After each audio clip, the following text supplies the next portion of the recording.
I went to the principal and I had said to her that this was going on and that she's a little scared to be able to come forward and to express her situation, that she's being bullied at school for having a mom who's queer.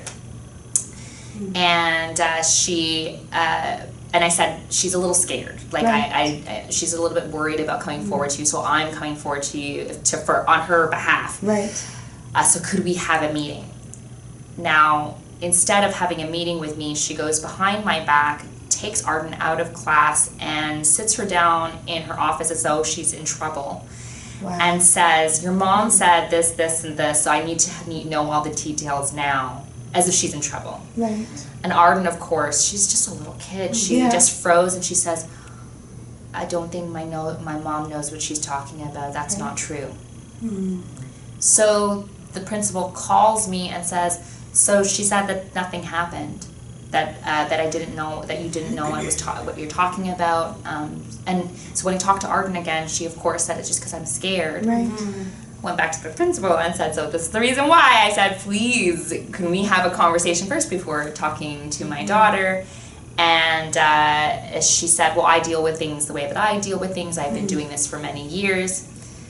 I finally, I had expressed my concerns to a friend of mine who deals with equity in schools. Like, so they're an organization that goes and for free, for the TDSB goes in, as long as the principal allows it, to do inclusive workshops for both the staff and the students, which is really great if it's free. It just means that the principal has to approve of that time being spent on it, but I think it's fantastic. Yeah. She, of course, did not. Said to my friend, who happens to be a trained professional, who is basically paid our tax dollars in order to do this, said, I don't need that. I've been doing this for years, and the workshops that we have in the school are to be inclusive for everybody. I don't feel that we need to do anything about LGBTQ training. Wow. Even though this is happening. Right. It was so frustrating, and at that point I just gave up. I was like, I don't have it in me. My daughter doesn't have it in me. So I did this.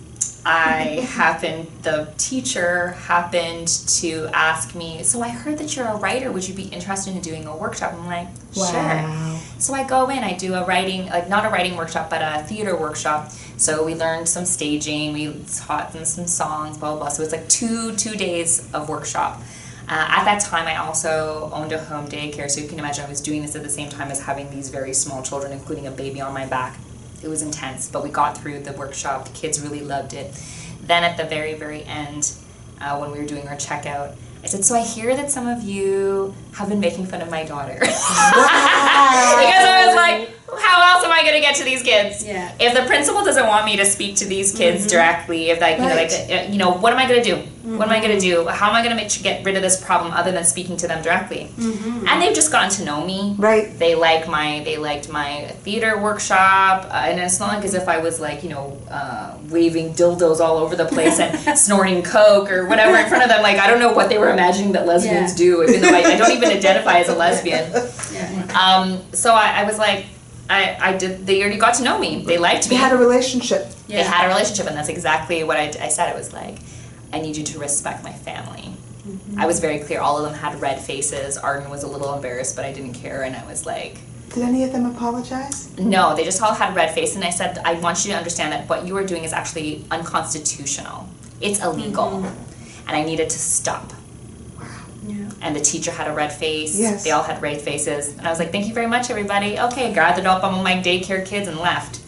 It never happened again. Ideally, what could have happened when you first called the principal? In your mind, what would have been a set of events that would have been appropriate? Oh, yeah, that's a great question. Yeah. I remember when I was working for Native Earth Performing Arts, a school from Fort Francis had called. So the principal called us and said, listen, so there is a two-spirited kid here who is being beaten up every day, and we don't want him to drop out of school. Right. We really want to empower him and also to have everyone in the school support him being here. So I'm wondering if you can come up with a theater piece that would help. And I thought that was fantastic. He came to us saying, I don't know what to do, but can we discuss it? Yeah. And I wish that had been like, I don't know what to do. Right. Even though I've had this many decades of experience, I don't know what to do, which I find is a very rare thing that I hear from a principal. Right. Instead of saying, I know this and I know that, that's why I'm paid the big bucks to sit in my office. Right. Instead saying, I don't know, so I should do my research and find help. Yeah. And this was free help that was being given, right? And to the point where my friend who works with this particular organization, this branch of TDSB, had sort of sent an email, an introductory email saying like what the services can be done in the school, that could have been perused, there could have been a meeting, and I would have absolutely supported everything Right. in order to make it happen.